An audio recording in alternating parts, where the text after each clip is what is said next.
Welcome ICP academy students. நம்ம இப்போ theory of production and காஸ்டில் ஃபேக்டர்ஸ் ஆஃப் ப்ரொடக்ஷனில் லேண்ட் பார்த்தோம். Next we are moving to labour. Labour அப்படிங்கிறது எதை குறிக்குது, வாட் இஸ் இட் டிஃபைன் அப்படின்னா, மென்டல் அல்லது ஃபிசிக்கல் ஒர்க் எக்ஸர்ஷன் யூஸ் பண்ணி குட்ஸை ப்ரொடியூஸ் பண்ணுற ஒரு சர்வீஸ் ஆஃப் அ ஹியூமன் கைண்டை நம்ம லேபர்னு சொல்கிறோம். எல்லா ஹியூமன் மைண்டும் மைண்டு மட்டுமே ஒர்க் பண்ணாது, இல்லை ஒரு ஃபிசிக்கல் ஒர்க் மட்டுமே பண்ண மாட்டாங்க, அல்லது ரெண்டுமே யூஸ் பண்ணுவாங்க. இந்த மாதிரி ஒன்று பண்ணி இது வழியாக ஒரு ப்ரொடக்ஷன் பண்ணி அது வழியாக ஒரு இன்கம் டிரைவ் பண்ணுவாங்க. அந்த effort either physical R mental which is use to produce, அது வழியாக ஒரு இன்கம் ஜென்ரேட் ஆகி வந்தால் அதை நம்ம லேபர்னு சொல்கிறோம். ஸோ ஜென்ரலாக சொல்லும்போது all types of human effort which requires physical work, skill and intellectual is defined as labor. இதில் ஹியூமன் எஃபர்ட் அப்படின்னு போது நம்ம ஒரு லேபரில் இது ஹியூமன் எஃபர்ட் மட்டும் வேணுமா, இன்டலெக்சுவல் வேணுமா, இல்லை ஸ்கில் மட்டும் வேணுமான்னா தனித்தனியாக பிரித்து பார்க்க முடியாதது தான். லேபர் எல்லாம் மூணும் மிக்ஸான ஒன்று. So anything which is done ஒரு மோட்டிவோட ரிட்டர்னாக இன்கம் வர்றதோடு நடத்தினா அதுக்கு பேர் லேபர்னு சொல்கிறாங்க. சும்மா இப்போ ஒரு பேரண்ட் ஒரு குக் பண்ணாங்க அப்படின்னா தட் இஸ் நாட் லேபர். அது இல்லை ஒரு ஹியூமன் வெல்பீயிங்காக ஒருத்தர் செஞ்சாங்க, அதுக்காக எதுவும் ஏர்ன் பண்ணலன்னா that can not be taken as labour. லேபருங்கிறது ஒரு ஒர்க்கை செஞ்சு அந்த ஒர்க்னால் அவங்க ஒரு இன்கம்மை கெயின் பண்ணாங்கன்னா, ஒரு பேமெண்ட்டுக்காக ஒரு ஒர்க்கை பண்ணாங்கன்னா இதைத்தான் லேபர்னு சொல்கிறோம். அப்போ இந்த லேபரோட கேரக்டரிஸ்டிக்ஸ் என்னன்னு பார்த்தோம்னா, first one, it should be a human effort. மற்ற ஃபேக்டர்ஸ் எல்லாம் விட இந்த ஒரு ஃபேக்டரில் இது டிஃப்ரென்ஷியல் ஃபேக்டர். என்னென்னா இது ஒரு work extracted from a human தான் லேபருங்கிறோம். இதில் சைக்கலாஜிக்கல் கன்சிடரேஷன்ஸ் இருக்க தான் செய்யும். அதே மாதிரி இந்த லெஷர், ஒரு equal treatment, working favourable atmosphere, environment, இதெல்லாம் லேபரர் அப்படிங்கிறவருக்கு எசென்ஷியல் எலிமெண்ட்ஸாக ஆகிடுது. இப்போ ஒரு ஹியூமன் பீயிங்கோட ஒர்க்கை தான் ஃபஸ்ட் லேபரோட கேரக்டரிஸ்டிக்காக ஹியூமன் எஃபர்ட்னு பார்க்குறோம். Next is labour is perishable. பெரிஷபிள்னால் ஒரு நாள் அந்த லேபர் இஃப் இஸ்ன்ட் ஒர்க்கிங், அந்த ஒர்க்கை எக்ஸ்ட்ரா ஒர்க்காக அதர் டே பண்ண முடியாது. நெக்ஸ்ட் டேவோட ஒர்க்கு தான் செய்யணும். கொஞ்சம் அதிகமாக செய்ய முடியுமே ஒழிய டோட்டலாக ஸ்டோர் பண்ணி அதை நெக்ஸ்ட் டே செய்ய முடியுமான்னு கேட்டால் முடியாது. அதுதான் perishable. That is one day work. If it is not done, it is not done, that's it. அந்த டேக்கு அந்த ஒர்க்கு பெரிஷபிள் போயிடும், தீர்ந்து போயிடும். அந்த மாதிரி. Next it is an active factor. Active ஃபேக்டர்னு சொல்லும்போது லேபர் இருந்தால் மட்டும்தான் அதர் ஃபேக்டர்ஸ் கேன் ஒர்க்.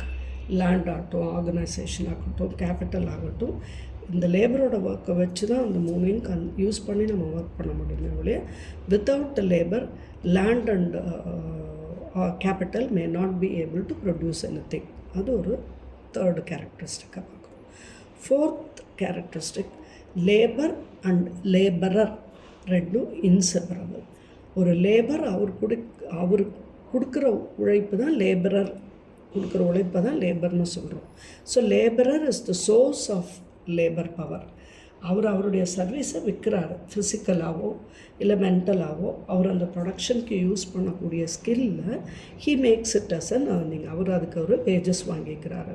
ஆனால் அந்த கெப்பாசிட்டி டு ஒர்க் அவர்கிட்டயே தான் இருக்குது. அவர் வெவ்வேறு விதமாக அந்த கெப்பாசிட்டியை ஒர்க் பண்ண முடியும். So labour is inseparable from a labourer. Next ஒரு லேபருக்கும் மற்றொரு லேபருக்கும் இடையில அந்த பவர் கண்டிப்பாக டிஃபர் ஆகும். லேபர் ஒருத்தரோடதும் ஹெட்ரோஜினஸாக இருக்குது. அதாவது it is different from one person to another. Efficiency of one man will not be the same. ரெண்டு பேருக்கும் ஈக்குவல் பவர் இருக்குதுன்னு சொல்ல முடியாது. ஒருத்தர் ஃபிசிக்கல் ஸ்கில்லில் நல்லா செய்யக்கூடியவராக இருக்கலாம், ஒருத்தர் மென்டல் ஸ்கில்லில் நல்லா செய்யக்கூடியவராக இருக்கலாம், ஒருத்தருக்கு இன்ஹெரண்ட் குவாலிட்டிஸ் வந்து அக்வயர்டு குவாலிட்டிஸை விட ஜாஸ்தி இருக்கலாம். ஒரு சிலருக்கு அக்வயர்ட் குவாலிட்டிஸ் அவர்கிட்டயே இருக்கிற இன்பார்ன் குவாலிட்டிஸை விட டிஃப்ரெண்ட்டாக இருக்கலாம்.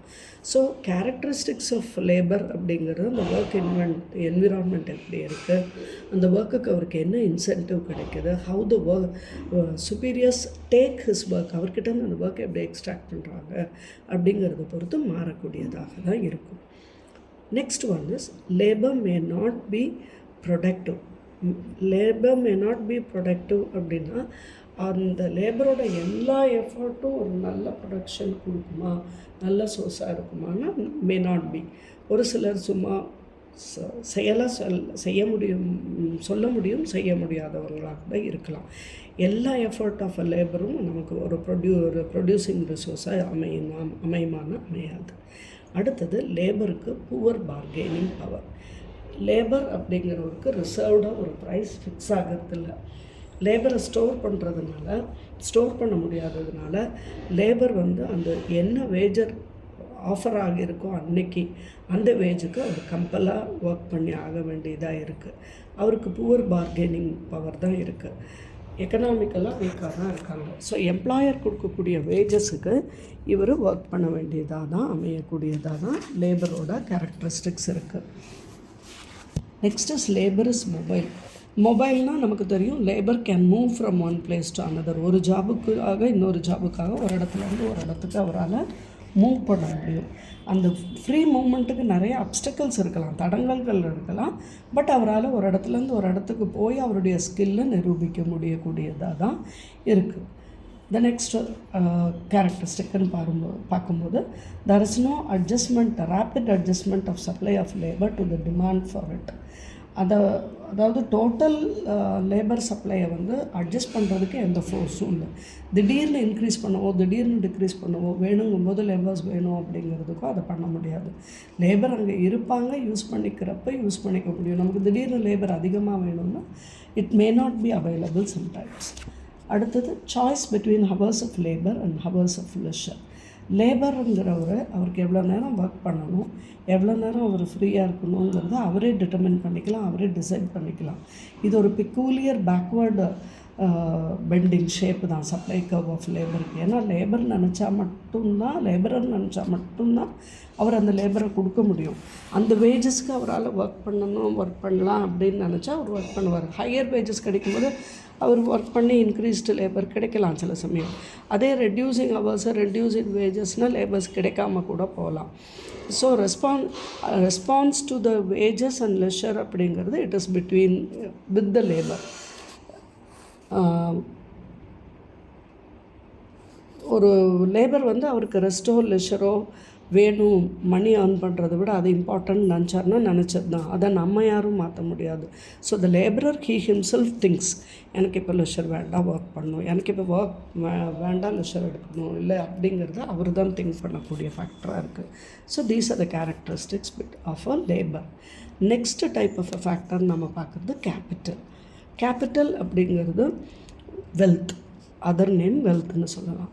வெல்த்துங்கிறது எதை அப்படி இந்த இடத்துல கேபிட்டலாக குறிக்கிறோன்னா, எந்த சொத்தை நாம் ஒரு இண்டிவிஜுவலோ இல்லது ஒரு கம்யூனிட்டியோ மறுபடியும் இன்னொரு வெல்த்தை ப்ரொடியூஸ் பண்ணுறதுக்காக யூஸ் பண்ணுறோமோ அதை கேபிட்டல்னு சொல்கிறோம். So capital is one thing which is used to produce something and sell it and again make money out of it.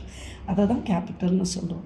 So கேபிட்டலுக்கும் வெல்த்துக்கும் உள்ள டிஃப்ரென்ஸ்னு பார்த்தோன்னா, வெல்த் அப்படிங்கிறது ரெஃபர்ஸ் டு எல்லா குட்ஸும் ஹியூமன் குவாலிட்டிஸும் ப்ரொடக்ஷனில் யூஸ் பண்ணுறதுக்கு பேர் வெல்த்துன்னு தான் சொல்கிறோம். அதில் எந்த பார்ட்டை குட்ஸ் அண்ட் சர்வீஸை ப்ரொடியூஸ் பண்ணுறதுக்கு மட்டும் யூஸ் பண்ணுறோமோ அதை தான் கேபிட்டல்னு சொல்கிறோம்.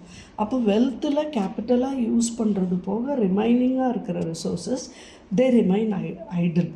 அது வந்து வெல்த்தோட பார்ட்டோடைய கேபிட்டலாக அமையாது. ஒருத்தர்கிட்ட இருக்கிற சொத்தில் மணி வேல்யூ இருக்கக்கூடியதில் கொஞ்சத்தை இன்வெஸ்ட் பண்ணி அதை யூஸ் பண்ணி ஃபர்தராக ப்ரொடியூஸ் பண்ண எடுக்கிறாரு அப்படின்னா, அந்த எந்த பகுதியை யூஸ் பண்ணுறதுக்கு எடுத்து ப்ரொடக்ஷன் யூட்டிலிட்டிக்கு கொண்டு வராரோ that part of the money, அதை தான் நம்ம வந்து கேபிட்டல்னு சொல்கிறோம். Remaining is a part of wealth but not a part of capital. அப்போது அதை கரெக்டாக டிஃபைன் பண்ணணுன்னா, ப்ரொடியூஸ்டு மீன்ஸ் ஆஃப் ப்ரொடக்ஷன். வெல்த்துங்கிறது the man produces it and earns it and makes it. அப்போ அந்த அவர் ப்ரொடியூஸ் பண்ணி ஏர்ன் பண்ணுற அந்த ஏர்னிங்ஸ்லேருந்து ஒரு சின்னதை திருப்பியும் ப்ரொடியூஸ் பண்ணுறதுக்காக யூஸ் பண்ணுறதுனால அதை கரெக்டாக நம்ம டிஃபைன் பண்ணும்போது produced means of production, manmade instrument of production அதை டிஃபைன் பண்ணுறோம். ஸோ எல்லா மேன்மேட் குட்ஸும் மற்ற பொருளாக அதை உற்பத்தி ஆகிறதுக்கு யூஸ் பண்ணால் அதை நம்ம கேபிட்டல்னு டிஃபைன் பண்ணலாம். ஃபர்தர் ப்ரொடக்ஷன் ஆஃப் வெல்த்துக்கு யூஸ் பண்ணுற எதையுமே நம்ம வந்து கேபிட்டல்னு டிஃபைன் பண்ணலாம். ஸோ கேபிட்டல் அப்படிங்கிறது லேண்ட் அண்ட் லேபர்லேருந்து டிஸ்டிங்கிஷ் எப்படி பண்ணுறோம் அப்படின்னா, இது வந்து ப்ரொடியூஸ்டு ஃபேக்டர் அல்ல. Land and labor are not produced factors, whereas capital is a produced factor. இந்த land and laborங்கிறது primary factor, but capital primary factor இல்லை. It is using land and labor நம்ம ப்ரொடியூஸ் பண்ண வெல்த்லேருந்து அகெயின் ப்ரொடக்ஷனுக்காக எடுக்கிறோம். ஆகையினால it is a produced factor of a production which is used for further production. It has been produced by man by working with nature-னு சொல்கிறாங்க. மெஷின்னு, tools, instrument, factories, canals, transport equipments, இப்படி நிறைய வகையான examples நம்ம கேபிட்டலுக்கு கொடுக்கலாம். இது எல்லாமே மேன்மேட் ஒன்ஸ், மேன் ப்ரொடியூஸ் பண்ணது தான். அதை அகெயின் ரீப்ரொடியூஸ், வேறு குட்ஸ் ரீப்ரொடியூஸ் பண்ணுறதுக்கு நம்ம யூஸ் பண்ணுறோம். அதனால் அதை வந்து கேபிட்டல்னு சொல்கிறோம். நெக்ஸ்ட் இப்போ இந்த கேபிட்டலில் டைப்ஸ் பார்த்தோன்னா we have 4 to 5 types of capital. 5 typesன்னு classify பண்ணோம்னா மேஜராக ஃபஸ்ட்டு ஒன் ஃபிக்ஸட் கேபிட்டல்னு சொல்கிறோம். ஃபிக்ஸட் கேபிட்டல் அப்படின்னு சொல்லும்போது ஒரு ஷேப்பில் ஒரு ஃபார்மில் அது இருக்குது, அதையே அப்படியே தான் யூஸ் பண்ண முடியும். அதை இன்க்ரீஸ் பண்ண முடியாது, இல்லை டிஸ்மேண்டில் பண்ண முடியாது. அதை யூஸ் பண்ணி ஒரு சீரியஸ் ஆஃப் சர்வீசஸை நம்ம ப்ரொடியூஸ் பண்ண முடியும். ஃபார் எக்ஸாம்பிள் இப்போ ஒரு மெஷின் பண்ணுறோம், அந்த மெஷினை உபயோகித்து நம்ம வேறு ப்ரொடியூஸ் பண்ண முடியும். ஆனால் அந்த மெஷினை டிஸ்மேண்டில் பண்ண முடியாது. அந்த machine is used to give various productions of other type of goods. அந்த மாதிரி ஒரு ஃபிக்ஸட் ஃபார்மில் இருக்கிற ஒரு டைப் ஆஃப் அ கேபிட்டலை ஃபிக்ஸட் கேபிட்டல்னு சொல்லுவோம். Next we move on to circulating capital. Circulating கேபிட்டல்னு சொல்லும்போது அது ஒரு ஃபங்க்ஷனுக்கு ப்ரொடியூஸ் பண்ணுற ப்ரொடக்ஷன் ஃபங்க்ஷனுக்கு யூஸ் ஆகும், ஆனால் சிங்கிள் யூஸுக்கு தான் ஆகும். அதுலேருந்து வர்றது அகெயின் வேறு ப்ரொடக்ஷனுக்கு போகும், வேறு ப்ரொடக்ஷனுக்கு போகும்னு ஃபர்தர் யூஸுக்கு அதோட ப்ரொடியூஸ்டு ஆர்டிக்கல் தான் யூஸ் ஆகுமே ஒழிய இது சிங்கிள் யூஸுக்கு தான் ஆகும். எக்ஸாம்பிளுக்கு நம்ம சொல்லணும்னா ஒரு ரா மெட்டீரியல் சொல்லலாம். இப்போ சே ஃபார் எக்ஸாம்பிள் காட்டன். இந்த காட்டன் எடுத்துட்டோன்னா அந்த காட்டன்லேருந்து யான் பண்ணலாம், யான்லேருந்து டெக்ஸ்டைல் பண்ணலாம், டெக்ஸ்டைல்லேருந்து ஷர்ட்ஸ் பண்ணலாம், இல்லை அது ஒரு ட்ரெஸ் மெட்டீரியல் பண்ணலாம். இப்படி போய்கிட்டே இருக்குமே ஒழிய அந்த cotton once used is becoming absolute. அந்த காட்டன் முடிஞ்சு போயிடும். அந்த காட்டனை நம்ம வந்து ப்ரொடக்ஷனுக்கு ரா மெட்டீரியலாக யூஸ் பண்ணுறோம், அதனால் வேறு வேறு ப்ரொடியூஸ் பண்ணுறோம். ஒவ்வொரு ஃபார்மும் அதை இன்னொரு ப்ரொடியூஸ் பண்ணுறதுக்கு உபயோகப்படுத்துகிறோம். பட் சேம் காட்டன் அதிலேருந்து வெளியில் எடுக்க முடியாது. That is what is circulating capital. The capital is circulated into various forms to produce various items. Next type of capital is real capital. Real capitalங்கிறது நம்ம ஃபிசிக்கலாக பார்க்கக்கூடிய குட்ஸை ரியல் கேபிட்டல்னு சொல்கிறோம். உதாரணத்துக்கு பில்டிங், பிளான்ட்டு, மெஷின்ஸு, இப்படி நம்ம ஃபிசிக்கல் அப்பியரன்ஸ் பார்த்து அதை நம்ம வேறு ப்ரொடக்ஷனுக்கு யூஸ் பண்ணுறத ரியல் கேபிட்டல்னு சொல்லலாம். The next type of capital is human capital. Human கேபிட்டல்ங்கிறது ஹியூமன் ஸ்கில் அண்ட் எபிலிட்டி. ஒரு ஹியூமனோட இது வந்து இன்வெஸ்ட்மெண்ட் வந்து ஒரு ப்ரொடக்ஷனுக்கு யூஸ் ஆகுது, either his power or his ability to think and innovative ideas. அப்போ இது ஹியூமனோட ஸ்கில் அண்ட் எபிலிட்டி. அப்போ அந்த அவரோட அந்த ஐடியாவோ அவருடைய அந்த ஸ்கில்லோ நமக்கு வந்து கேபிட்டலாக அமைஞ்சு அது வழியாக நம்ம ப்ரொடியூஸ் பண்ணுறதுனால அதை ஹியூமன் கேபிட்டல்னு சொல்கிறோம். The next one is tangible capital. Tangible capital அப்படின்னு சொல்கிறது இன்டான்ஜிபிள் கேபிட்டல் அப்படின்னு பார்த்தோன்னா அதுக்கு ஜாஸ்தி கண்ணால் நம்ம பார்க்க முடியாது, ஒரு சென்ஸால் ஃபீல் பண்ண முடியாது, ஒரு ஃபார்ம் இருக்காது, அது இன்டான்ஜிபிள்னு சொல்கிறோம். which cannot be seen by any of the sense. நுகரவோ இல்லை நம்ம வாசனை பார்க்கவோ இல்லை அதை காதில் கண்ணால் பார்க்கவோ தொட்டு பார்க்கவோ எல்லாம் முடியாது. அதை யூஸ் பண்ண முடியும். இப்போ ஃபார் எக்ஸாம்பிள் புக்ஸ் எழுதுகிறாங்க, காப்பி ரைட்டுன்னு ஒரு அசட் இருக்குது. அப்போ அந்த காப்பி ரைட்டுங்கிறது it is a property, it is a capital. ஒரு பேட்டன்ட் வாங்குகிறோம், அது ஒரு அசட்டு, அதுக்கு ஒரு வேல்யூ இருக்குது, அதெல்லாம் ஒரு கேபிட்டல் தான்.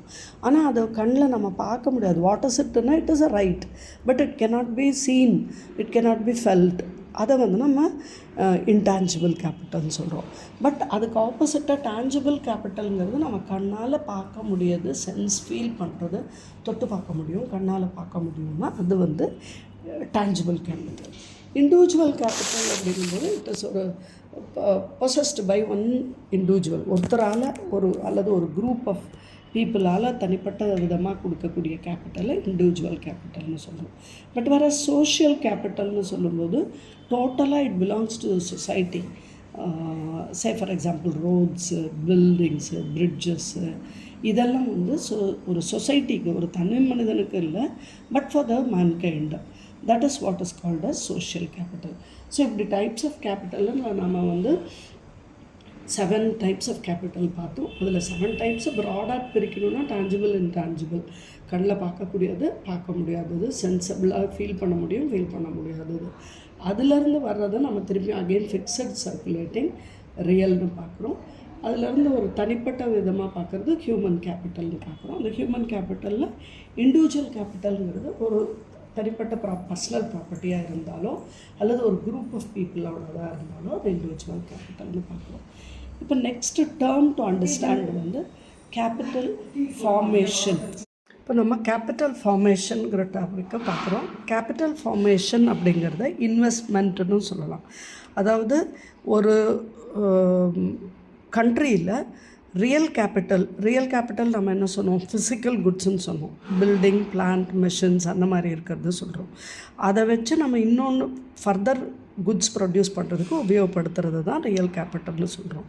அப்போது ஒரு கண்ட்ரி நிறைய ரியல் கேபிட்டல் ஸ்டாக்கை இன்க்ரீஸ் பண்ணாங்க அப்படின்னா மோர் ஆஃப் ப்ரொடக்ஷன் கொண்டு வர போகிறாங்கன்னு அர்த்தம். அப்போ அதையெல்லாம் யூஸ் பண்ணி ஃபர்தர் ப்ரொடக்ஷன் நிறைய குட்ஸை இன்வெஸ்ட் பண்ணுறதுக்கு பேர் தான் கேபிட்டல் ஃபார்மேஷன்.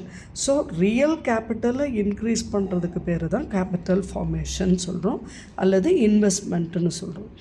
அப்போ அந்த கேபிட்டல் ஃபார்மேஷன் ஆர் இன்வெஸ்ட்மெண்ட்டுங்கிறது ஜஸ்ட் ஒரு பில்டிங்க்கு பதில் இன்னொரு பில்டிங்கோ இல்லது ஒரு மிஷினுக்கு பதில் ஒரு மிஷினோ ரீப்ளேஸ்மெண்ட்டோ அல்லது அதுலேயே இன்னும் அட்வான்ஸ்டு இதுக்கு போகிற ரெனோவேஷன் மட்டுமோ அல்லாமல் இன்னும் அடிஷ்னலாக ப்ரொடக்ஷன் கெப்பாசிட்டியை இன்க்ரீஸ் பண்ணுறதுக்காக மட்டுமே நமக்கு அந்த கேபிட்டல் உபயோகப்படுத்துகிறோம்.